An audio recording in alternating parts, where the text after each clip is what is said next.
When Detroit drafted Dennis Rodman in the second round of the 1986 NBA draft, his college career had been somewhat of an odyssey.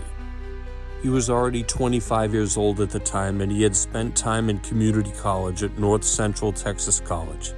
Then he transferred to Southeastern Oklahoma State University, a Division II school, where he would star.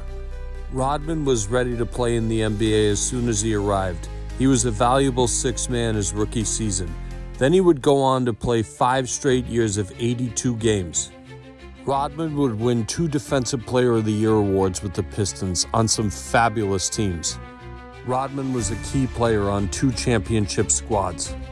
He was the guy that you loved if he was on your team but despised if he was on the opposing team, as were most of the Pistons at the time. In 1991-92, Rodman would lead the league in rebounds for the first of 7 straight times. He averaged a ridiculous 18.7 rebounds a game, which is even more impressive because he's only about 6'7" and 215 pounds. He led the league in defensive rebounds 7 times. He led the league in offensive rebounds 5 times. He made 8 all-defensive teams in his career. Rodman was more than capable of guarding all 5 positions at a high level on the basketball court. The Worm was a well-conditioned and relentless player on the boards. In 1993-94, he moved on to San Antonio. He had 2 great seasons there, but his antics really started to catch up with him. In both years with the Spurs, he finished in the top 15 in MVP voting, and he averaged 17.3 and 16.8 rebounds per game. But at this point, he started clashing with coaches and other players about his work ethic, showing up late to practice and staying out late at night. Those around the Spurs organization didn't think he was prioritizing the team. The buttoned-up Spurs organization had had it with Rodman, and they shipped him to the Bulls for backup center Will Perdue. At this point, Rodman was somewhat of a cultural phenomenon. It seemed like you couldn't turn on any channel on the television and not see him.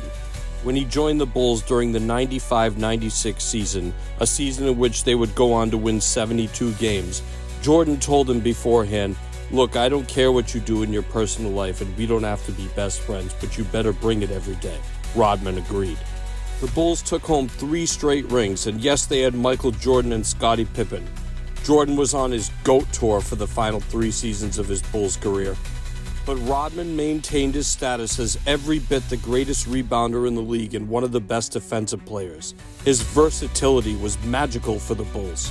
It's now widely known that Rodman was taking a private jet from Salt Lake City to Las Vegas during the 1998 NBA Finals against the Jazz. He wasn't sleeping or making good decisions, but he was making it back to practice in the games just in time. After the 3 championships, when Jordan left, Rodman left. He spent a year with the Lakers before they won the title. He then spent a year with the Dallas Mavericks. He was doing Dennis Rodman things the whole time, but he was much more annoying to his team, and he married Carmen Electra for a few days at one point.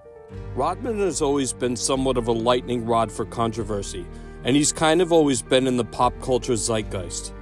I've always wanted to use the word zeitgeist in one of these videos, but never had the opportunity until now. When many think of a modern comparison to Rodman, the name that comes to mind is Draymond Green. The only problem is Draymond Green isn't nearly as good as Rodman. Criticize him all you want, but he took home 5 NBA championship rings, and he was a key cog on all of those teams. He's one of the greatest rebounders of all time, and pound for pound, he's most definitely the greatest rebounder of all time. The man who married Carmen Electra and himself was inducted into the Basketball Hall of Fame in 2011. Please like and subscribe and follow me on TikTok at @andpemta. And thank you so much for watching Powerlifting News USA.